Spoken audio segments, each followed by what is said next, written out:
ways in which we have tried to add value is through the thematic work.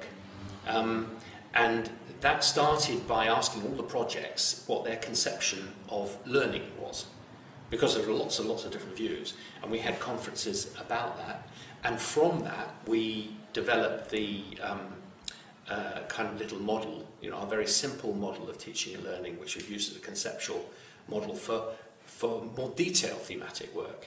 And that's also underpinned DSpace and its meta language and so on.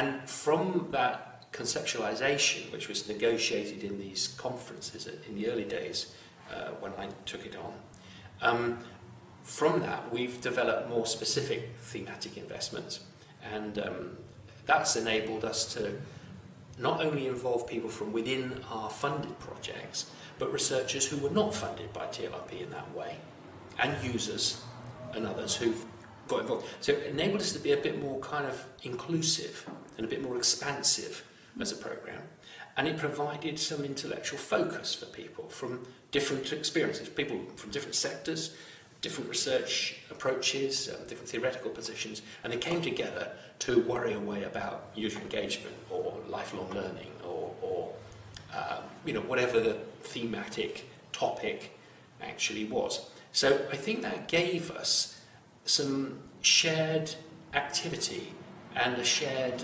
experience, and I think has helped in building the sense of community and a shared purpose in the programme.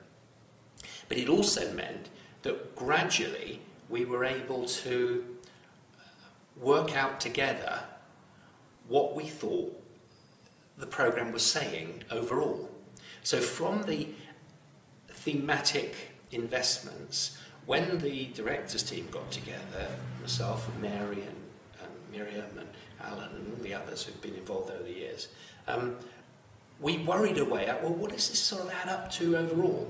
And that's where the idea of having these 10 principles about effective teaching and learning came from, building on the thematic work and the conferences that everybody had been involved in, but us then trying to fulfill our responsibility to try to make sense of it as a whole.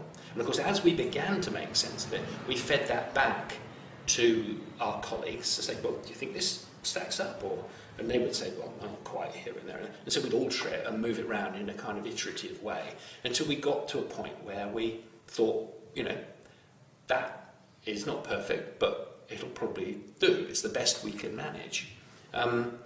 And so we were able to then, you know, write it up in attractive ways in the commentaries and in publications for different sectors and push it out much more broadly.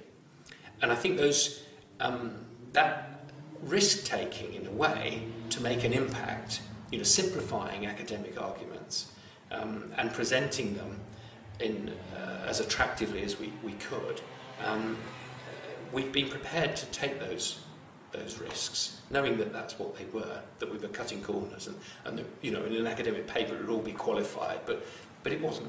We were making it simpler, more direct, and the commentaries, which we seem to now amazingly have done nearly 15, I think,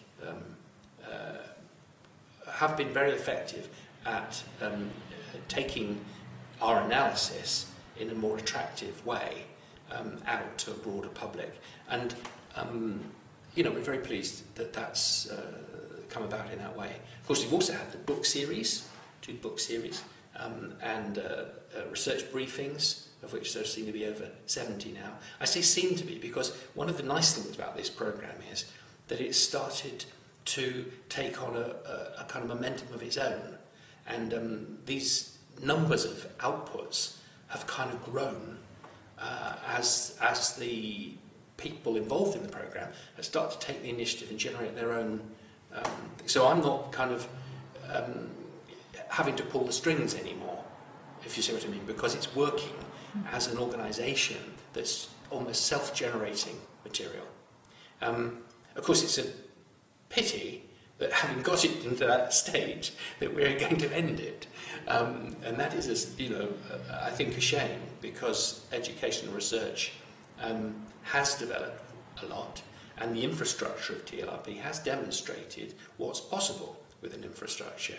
And sadly, we can't sustain it any longer. But I'm very pleased that these ideas are being taken up by other organisations, such as BERA, SHRE, and I think a number of different departments around the country, in education departments, are aware of what TLRP has done and will, adapt and develop strategies which have a sort of echo, and we watch that with great interest.